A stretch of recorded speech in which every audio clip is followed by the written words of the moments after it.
But the guy with the bazooka is standing right here. So you see, I'm standing right on the spot where this guy is standing with his bazooka. Today I'm taking some of the greatest then and now photographs in the French city of Saint-Malo. These photographs and accompanying film were taken on August 8, 1944 by a US Army camera crew as the American infantry drove further into the town. The film is one of the very few action footage that exists today.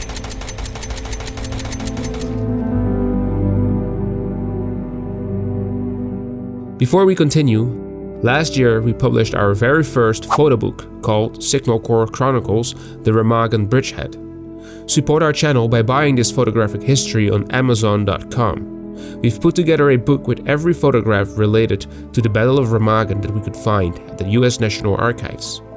If you're looking for a gift for someone who's a real history buff, or if you just love World War II photographs yourself, this is for you. The link to our book is in the description below. Now let's head back to France. Saint-Malo was not just another French town. It was a densely populated fishing port dominated by its 18th century fortress and surrounded by a sprawling suburban area. After the Allied breakout of Normandy, a part of the Allied forces were now using their momentum to secure deep water ports along the western coast of France. If Brittany remained in German hands, this would have been a big threat to the Allied naval activities in the English Channel. Saint-Malo was one of the strongholds that needed to be captured.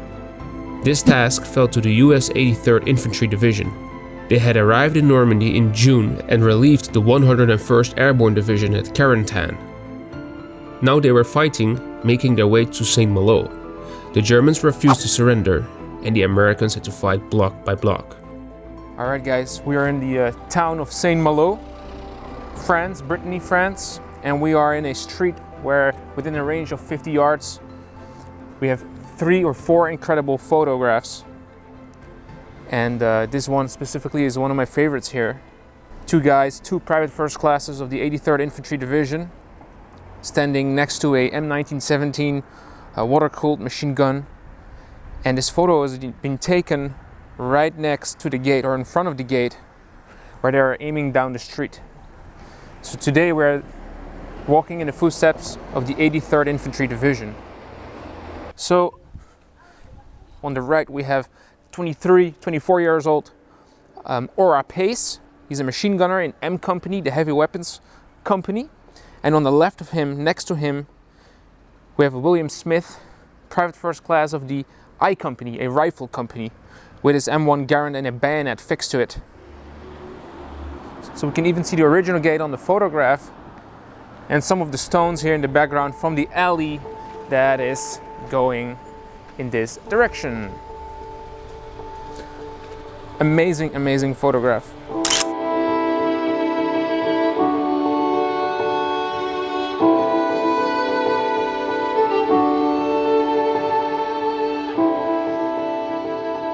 Walking towards the spot where the soldier fired his bazooka, I discovered another interesting location. So these photographs were taken in the street right here, and we just discovered on the spot something new, which is some of the footage. We can see a wounded guy, a wounded soldier, leaning against a wall, and I believe that is taken right here.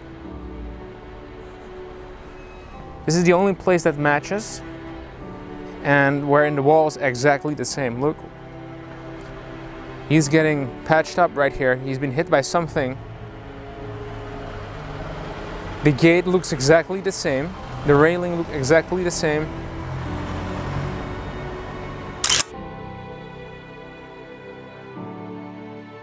The footage shows men of the 83rd Infantry Division in the suburbs of Saint-Malo on August 8, 1944. They belonged to the 331st Infantry Regiment and formed the right flank of the divisional push towards the old town and citadel. One photographer named James Ryan photographed the men as they held positions in the suburbs of Saint-Malo. So here we have the other two photographs by James Ryan, the photographer of the photographs, including the film by his fellow cameraman, who we do not know the name of, but the film has been taken in the street, including the photographs. Everything is still the same. The balcony, the house on the right there. We have the gate on the left. And we can see those guys with their carbines, their ammunition belt, the guy with the Browning. I believe even in the film, we have a guy with the walking with his Browning down the street.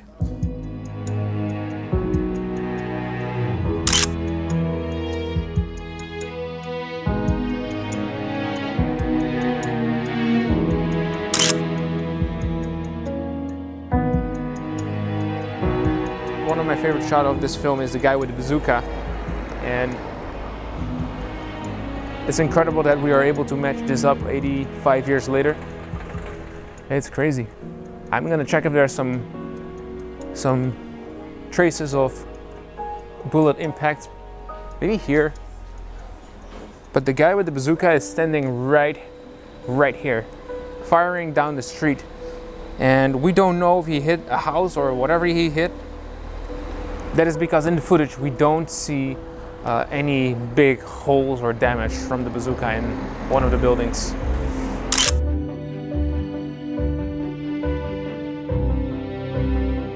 So to check if this film is actually real or if there was actually combat, I'm trying to look for traces of combat, and I'm not sure, but these are the only ones that I really see. The black dots here, the gray dots on the building, those might be bullet impact holes.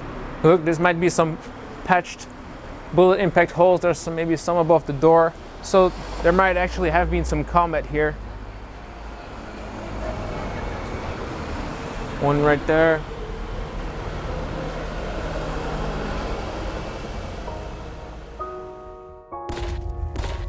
The man with the bazooka likely moved on, maybe never knowing he was filmed, but 80 years later, we can still see him. We can stand where he stood and only imagine how he must have felt going down this street. The day after this footage was taken, the division launched its final assault on Saint-Malo. Most of the German troops surrendered, but the citadel held out. From its thick walls, the defenders repelled every American attack, despite the use of flamethrowers and even 8-inch guns fired at point-blank range. The Germans finally surrendered 9 days after the footage was taken.